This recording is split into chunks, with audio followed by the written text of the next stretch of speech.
नमस्कार, prime time के आज के इस अंक में आपका स्वागत है। मैं हूं कीर्ति सलाथिया और आप देख रहे हैं द फोर्थ वन इंडिया। आइए बुलेटिन में सबसे पहले नजर डालते हैं आज दिन भर की प्रमुख खबरों पर। प्रधानमंत्री नरेंद्र मोदी का कांग्रेस समेत इंडिया गठबंधन के नेताओं पर बड़ा हमला। बोले 4 जून को इंडिया गठबंधन के इरादों पर होगा करारा प्रहार। भ्रष्टाचार, तुष्टीकरण की राजनीति और सनातन संस्कृति को गाली देने वालों को सबक सिखाएगी देश की जनता।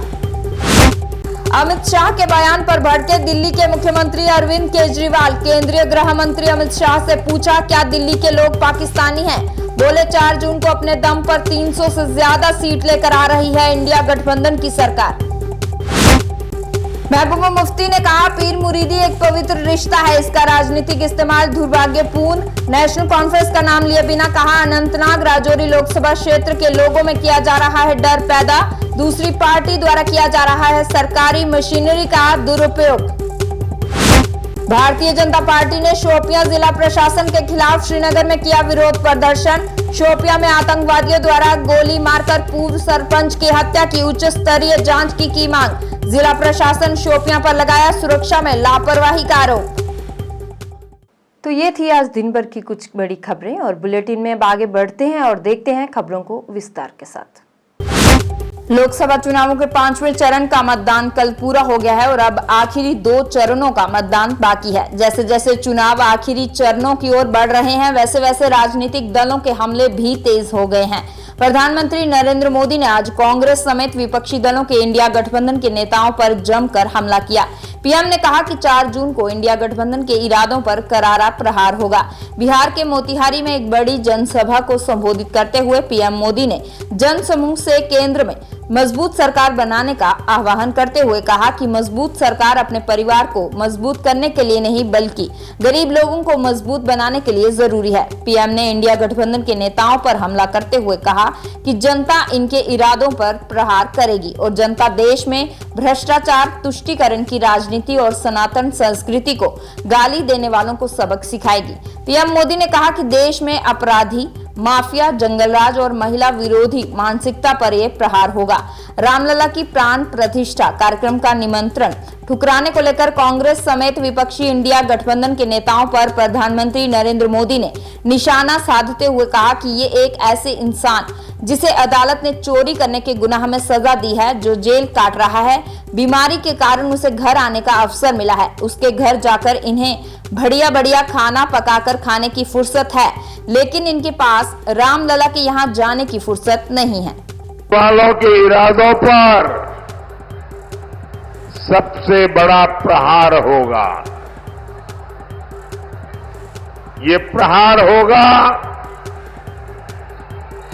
देश में भ्रष्टाचार पर, ये प्रहार होगा तुष्टीकरण की राजनीति पर, ये प्रहार होगा टुकड़े टुकड़े गैंग पर, ये प्रहार होगा समाज को लड़ाने वाली गंदी सोच पर, ये प्रहार होगा सनातन को गाली देने वाली विकृत मानसिकता पर, ये प्रहार होगा अपराधी, माफिया, जंगल राज पर, ये प्रहार होगा महिला विरोधी मानसिकता पर। इनका एक काउंटर पार्ट है उत्तर प्रदेश में, और उत्तर प्रदेश का शहजादा क्या कहता है, अब मोदी के आखिरी दिन बनारस में, इसीलिए उन्होंने बनारस में अंतिम गृह की व्यवस्था की है। साथियों, इस चुनाव में इन लोगों के पास मोदी को गाली देने के सिवाय कोई मुद्दा नहीं है। कोई कह रहा है कि मोदी की कब्र खोदेंगे, कोई कह रहा है मोदी को गाड़ देंगे। कांग्रेस के शहजादे मोदी की आंखों में आंसू देखना चाहते हैं। अरे इंडी वालों,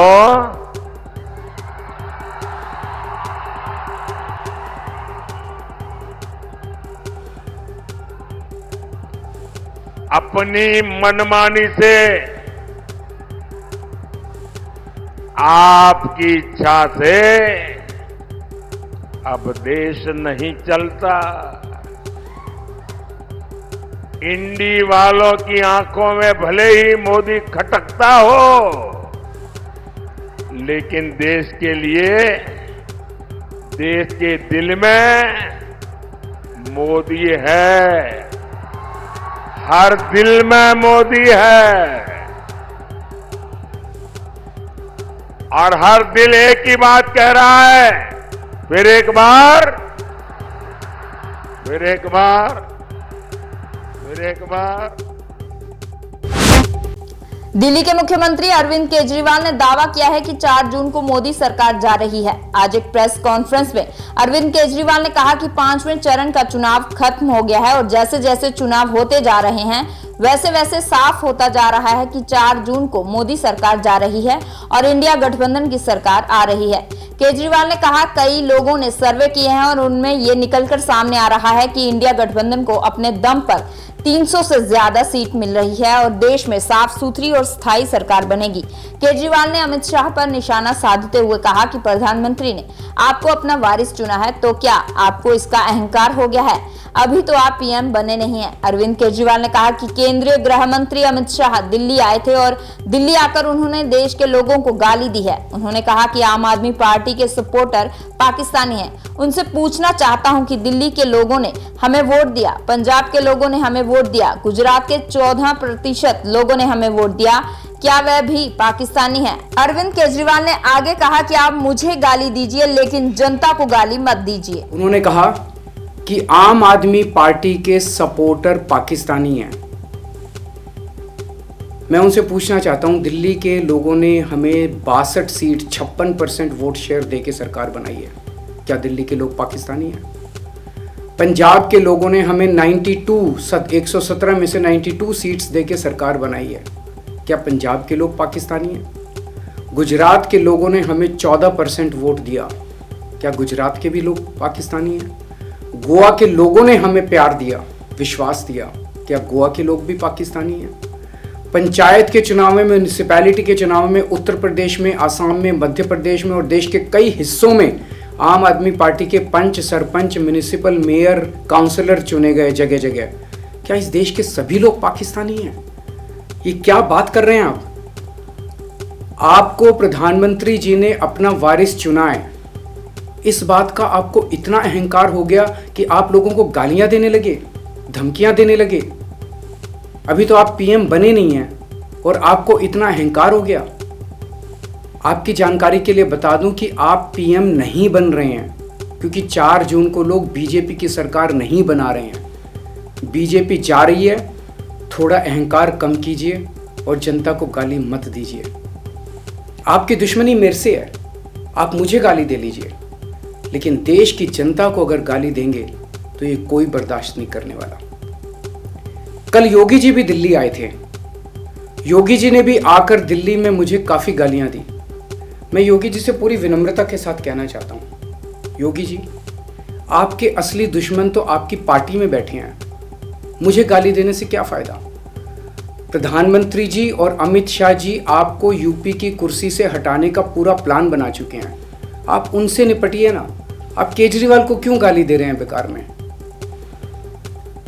4 जून को इंडिया गठबंधन की सरकार बनने जा रही है। इंडिया को बचाना है तो इंडिया गठबंधन को जिताना है, इंडिया को बढ़ाना है तो इंडिया गठबंधन को जिताना है। जय हिंद। पीपल्स डेमोक्रेटिक पार्टी की अध्यक्षा और अनंतनाग राजौरी लोकसभा सीट से प्रत्याशी महबूबा मुफ्ती ने नेशनल कॉन्फ्रेंस का नाम लिए बिना वोट मांगने के लिए धर्म का इस्तेमाल करने का आरोप लगाया है। एक पत्रकार वार्ता में महबूबा मुफ्ती ने कहा कि पीर मुरीदी एक पवित्र रिश्ता है और इसका राजनीतिक इस्तेमाल नहीं होना चाहिए। नेशनल कॉन्फ्रेंस का नाम लिए बिना महबूबा ने कहा कि अनंतनाग राजौरी लोकसभा क्षेत्र में एक डर पैदा किया जा रहा है और लोगों को धमकी दी जा रही है कि अगर उन्होंने एक निश्चित व्यक्ति को वोट नहीं दिया तो उन्हें नरक में डाल दिया जाएगा। उन्होंने कहा कि एक पार्टी फतवा जारी कर रही है, यदि आप किसी निश्चित व्यक्ति को वोट नहीं देंगे तो आप नरक में जलेंगे, मरने के बाद आपके साथ ये और वो होगा, तुम्हें बीमारियां पकड़ लेंगी। महबूबा ने कहा एक पार्टी वह कार्ड खेल रही है जो बहुत दुर्भाग्यपूर्ण है।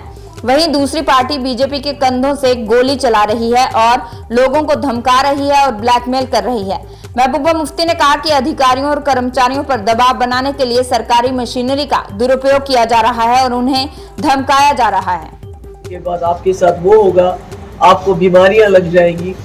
तो एक जमात तो वो कार्ड खेल रही है, जो बहुत ही बदकिस्मती की बात है, क्योंकि हम समझते हैं जो पीरी मुरीदी है ये बड़ा पाक रिश्ता होता है, ये वोट का रिश्ता नहीं होता है, ये अलग रिश्ता होता है। और वोट लोगों को जो है अपनी जरूरियात जिंदगी के लिए, अपने तहफ़्फ़ुज़ के लिए डालना होता है। तो किसी को ये धमकाना जो फलानी को वोट नहीं डालेगा तो वो उसके साथ अल्लाह मियाँ पता नहीं क्या क्या करेंगे, तो मैं समझती हूँ ये बुरा है। मजहब को इसमें नहीं लाना चाहिए, बरादरीज़म को नहीं लाना चाहिए, और ख़ासकर लोगों को इस किस्म से जो मजहबी फतवे जारी नहीं करने चाहिए। इस्लाम इसकी इजाज़त नहीं देता है। और दूसरी तरफ से दूसरी जमात है जो बीजेपी के कंधे पे रख के बंदूक चला रही है, जो लोगों को ब्लैकमेल कर रही है, डरा रही है, धमका रही है। तो उसका ये नतीजा है कि लोग सामने, एक कम्युनिटी इसलिए नहीं आ रही है, उनको लगता है कि अगर हम सामने खुल के आएंगे तो हमारे खिलाफ फतवा जारी होगा। दूसरी कम्युनिटी इसलिए नहीं आ रही है, उनको लगता है कि सरकार हमारे साथ जो है एक ब्लैकमेलिंग का उन्होंने टैक्टिक इस्तेमाल किया है, और जो हमने सुना है कि काफ़ी सारे ऑफिसर्स को बुलाया गया, उनको धमकाया गया कि आपकी पोस्टिंग यहाँ करेंगे, वहाँ करेंगे, ये करेंगे, वो करेंगे। अगर आपने एक ऐसी जमात को वोट नहीं डाला, जो वो खुद जानते हैं, बीजेपी वाले खुद जानते हैं कि जिस पार्टी के लिए वो वोट मांग रहे हैं उनकी कश्मीर में जमानत जब्त होने वाली है, तो उसके बावजूद भी वो चाहते हैं उनको वोट पड़े। तो उनको तो डायरेक्टली कहना चाहिए कि आपको उसको वोट डालना चाहिए जिसको आप कामयाब करना चाहते हैं इनडायरेक्ट वोटिंग से। भारतीय जनता पार्टी ने गत दिनों आतंकवादियों द्वारा एक पूर्व सरपंच को गोली मारकर उसकी हत्या करने के विरोध में आज श्रीनगर में प्रदर्शन किया। श्रीनगर के जिला अध्यक्ष अशोक भट्ट के नेतृत्व में प्रदर्शन कर रहे भाजपा कार्यकर्ताओं ने शोपियां जिला प्रशासन पर पूर्व सरपंच एजाज अहमद शेख की सुरक्षा में लापरवाही का आरोप लगाते हुए मामले की उच्च स्तरीय जांच की मांग की। प्रदर्शन कर रहे भाजपा कार्यकर्ताओं ने कहा कि प्रशासन की लापरवाही के कारण आतंकवादियों ने पूर्व सरपंच एजाज अहमद शेख की हत्या की है। भाजपा नेता ने मामले की उच्च स्तरीय जांच और पीड़ित परिवार को न्याय देने की मांग की। इस अवसर पर भाजपा नेता अशोक भट्ट ने सरकार से भाजपा नेताओं और कार्यकर्ताओं की सुरक्षा सुनिश्चित करने के लिए कड़े उपायों की आवश्यकता पर जोर दिया। उन्होंने अधिकारियों से त्वरित कार्यवाही करने और सुरक्षा खामियों को दूर करने का आह्वान किया ताकि राजनीतिक कार्यकर्ताओं के जीवन को खतरे से बचाया जा सके। बंद करो, बंद करो। जिस कश्मीर को खून से सींचा, वो कश्मीर हमारा है। जिस कश्मीर को खून से सींचा, वो कश्मीर हमारा है। आजाद हिंदुस्तान जिंदाबाद, आजाद हिंदुस्तान जिंदाबाद।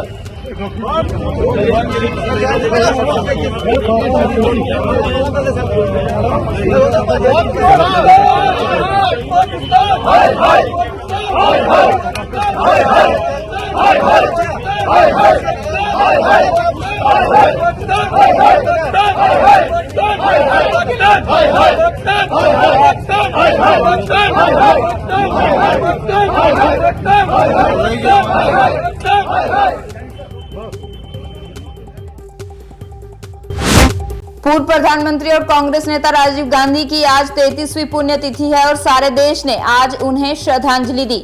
जम्मू कश्मीर प्रदेश कांग्रेस ने भी आज जम्मू और श्रीनगर पार्टी कार्यालय पर पूर्व प्रधानमंत्री और कांग्रेस नेता राजीव गांधी को उनकी 33वीं पुण्यतिथि पर श्रद्धांजलि अर्पित की और उनके द्वारा दिखाए गए रास्ते पर चलने का प्रण लिया।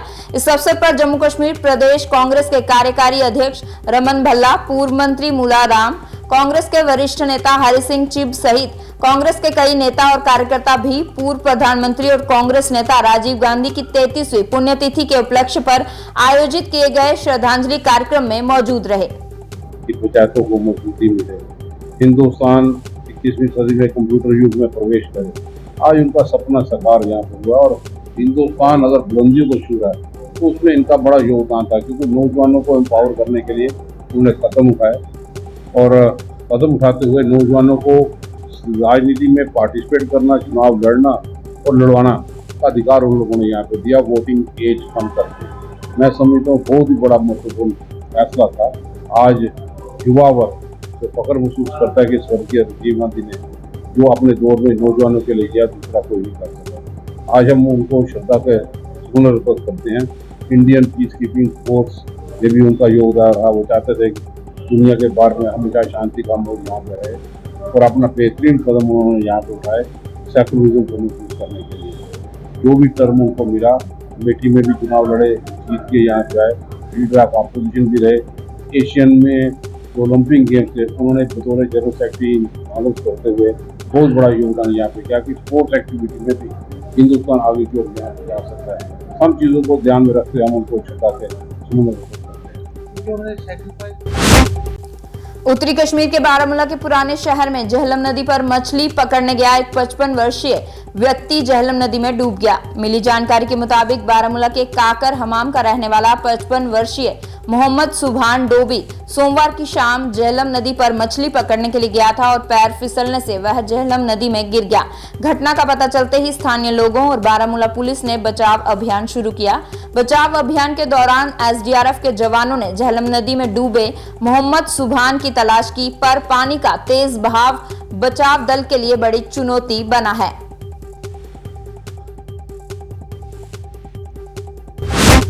भारतीय सेना की राणा बटालियन बागतौर ने उत्तरी कश्मीर के बांदीपुरा जिले में गुरेज घाटी के बागतौर गांव में नियंत्रण रेखा के पास राणा पोस्ट पर वृक्षारोपण अभियान का आयोजन किया। इस अवसर पर भारतीय सेना के अधिकारियों ने सीमावर्ती गांवों के रहने वाले लोगों को पेड़ लगाने के महत्व पर प्रकाश डालते हुए उन्हें जल संरक्षण, मिट्टी के कटाव को रोकने और जलवायु को नियंत्रित करने के लिए पेड़ लगाने के बारे में जागरूक किया।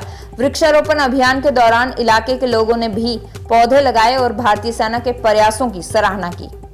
इस युग में पेड़ हमारे लिए बहुत महत्वपूर्ण रखते हैं। पेड़ हमें हवा देते हैं, पेड़ हमें तो आज की डेट में जब हम बड़े बड़े कारखाने वगैरह जो बनाए जा रहे हैं वहाँ पे हमारे पेड़ों की कटाई बहुत हो रही है, तो पेड़ हमारे लिए बहुत महत्वपूर्ण लगता है। मैं तो ये बोलता हूँ कि अगर आप आज इंडियन आर्मी के राणा बटालियन ने स्वच्छ भारत अभियान के तहत एक मुहिम चलाई, जिसके लिए यहाँ के बहुत सारे युवाओं ने पार्टिसिपेट किया और युवाओं को यही अवेयरनेस मिली कि हमें अपने आसपास के माहौल को कैसा साफ रखना चाहिए और जो हम कूड़ा करकट जो हम फेंकते हैं उसे फेंकने के बजाय अगर हम एक ही जगह जमा रखते ताकि उसको जमा करके बाद में जलाया जाए। यहाँ के यूथ भी काफ़ी खुश है और यहाँ की आवाम भी काफ़ी खुश हुई। इंडियन आर्मी से यही उम्मीदें कर रहे हैं कि आइंदा के लिए भी ऐसे प्रोग्राम्स हमें देखने को मिले। उत्तरी कश्मीर के जिला बारामूला में उड़ी के लच्छीपुरा इलाके में आग लगने से कम 3 आवासीय घर जलकर खाक हो गए। मिली जानकारी के मुताबिक बारामूला जिले के उड़ी में लच्छीपुरा गांव में मकानों में आग लग गई, जिसके बाद इलाके में अफरा तफरी का माहौल बन गया और स्थानीय लोगों ने इसकी सूचना पुलिस को दी। आग की घटना का पता चलते ही दमकल कर्मचारियों और स्थानीय लोगों ने आग को आसपास के घरों में फैलने से रोकने और आग की लपटों को बुझाने के लिए अभियान चलाया। गनीमत रही कि इस घटना में किसी के घायल होने या हताहत होने की सूचना नहीं है। वहीं पुलिस ने मामले में संज्ञान लिया है और आग लगने के कारणों की जांच के लिए मामला दर्ज किया है और जांच शुरू कर दी है।